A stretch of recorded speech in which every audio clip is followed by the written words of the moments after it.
اللہ کا خوف ہوگا جھوٹ نہیں بولے گا، اللہ کا خوف ہوگا رشوت نہیں کھائیں گے، اللہ کا خوف ہوگا سود نہیں کھائیں گے، اللہ کا خوف ہوگا غریبوں پر ظلم نہیں کریں گے، اللہ کا خوف ہوگا تو پھر فیصلے درست ہوں گے۔ جب اللہ کا خوف دل کے اندر پیدا ہو جائے تو اللہ پھر دنیا کو بھی سنوار دیتے ہیں اور آخرت۔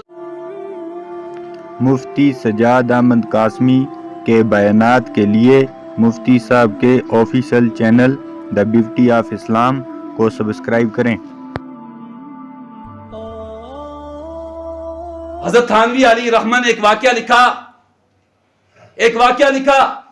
ایک عبادت گزار شخص تھا بنی اسرائیل کا، ہمیشہ اللہ کی عبادت کیا کرتا تھا، اور کبھی کبھی اللہ اپنے بندوں کو نوازنا بھی چاہتے ہیں، جانچتے ہیں، پرکھتے ہیں، آزمائشوں کے اندر ڈالتے ہیں۔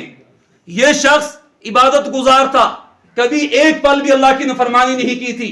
ایک موقع پر اس کے گھر کے اندر ایسی نوبت آئی فاقے کی، گھر میں کھانے کے لیے کچھ بھی نہیں ہے۔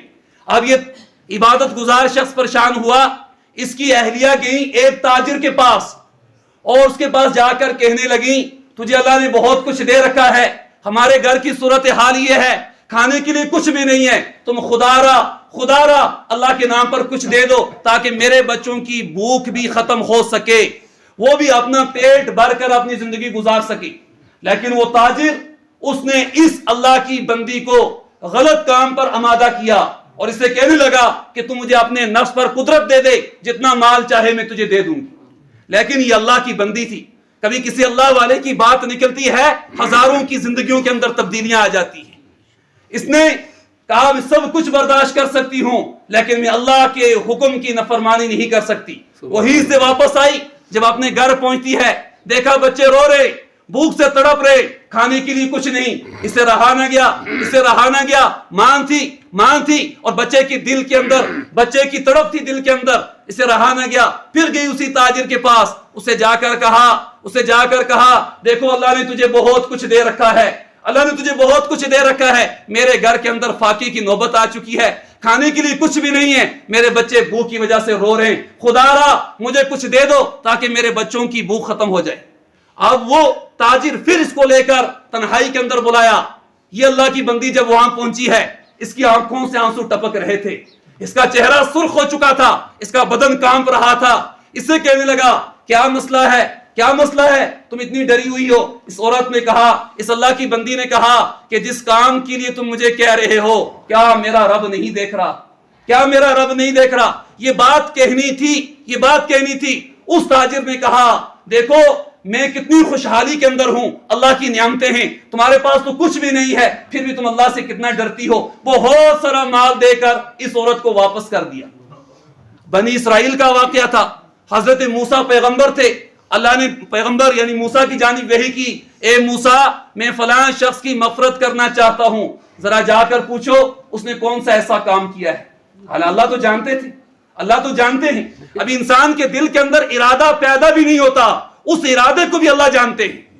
اللہ نے بھیجا موسیٰ جاؤ اور جا کر پوچھو کہ میں فلاں کی مغفرت کرنا چاہتا ہوں، اس نے کون سا کام کیا ہے۔ حضرت موسیٰ جلیل القدر پیغمبر، ہر کس و ناقص کی ہمت نہیں حضرت موسیٰ کے سامنے بات کرنے کی۔ حضرت موسیٰ اس تاجر کے گھر پہنچے، وہ تاجر پریشان، وقت کا نبی اور میرے گھر کے اندر۔ حضرت موسیٰ نے کہا ذرا تم یہ بتلا دو، اللہ تمہاری مغفرت کرنا تو چاہتے ہیں، لیکن یہ بتلاؤ تم نے کون سا ایسا کام کیا ہے جس کی وجہ سے اللہ تمہیں آج معاف کرنا چاہتے ہیں۔ وہ تاجر پریشان نہیں بتلا رہا، کافی اصرار کے بعد کہا اے وقت کے نبی میں نے زیادہ نیکیاں نہیں کی تھی، ایک کام کیا تھا۔ اس پورے واقعے کو دہرایا، کہا اللہ کو تمہاری یہ ادا اتنی پسند آئی ہے کہ جس کی وجہ سے اللہ تمہاری مغفرت کرنا چاہتے ہیں۔ اس لیے تو قرآن کے اندر فرمایا ان الذین یخشون ربهم بالغیب لهم مغفرۃ واجر کبیر، کہ جو اپنے رب کو بن دیکھے اسے ڈرتے ہیں، اللہ نے ان کے لیے مغفرت عظیم کا وعدہ کر رکھا ہے، مغفرت عظیم کا۔ تو اس لیے خوف جب دل کے اندر پیدا ہوگا تو پھر انسان اللہ کے احکامات کو پس پش نہیں ڈالے گا، پھر انسان نبی کے طریقے کو پس پش نہیں ڈالے گا، پھر انسان اپنی زندگی شریعت کے مطابق گزارے گا. اللہ کا خوف ہوگا، نمازیں نہیں چھوٹیں گی. اللہ کا خوف ہوگا، جھوٹ نہیں بولے گا. اللہ کا خوف ہوگا، رشوت نہیں کھائیں گے. اللہ کا خوف ہوگا، سود نہیں کھائیں گے. اللہ کا خوف ہوگا، غریبوں پر ظلم نہیں کریں گے. اللہ کا خوف ہوگا تو پھر فیصلے درست ہوں گے. جب اللہ کا خوف دل کے اندر پیدا ہو جائے تو اللہ پھر دنیا کو بھی سنوار دیتے ہیں اور آخرت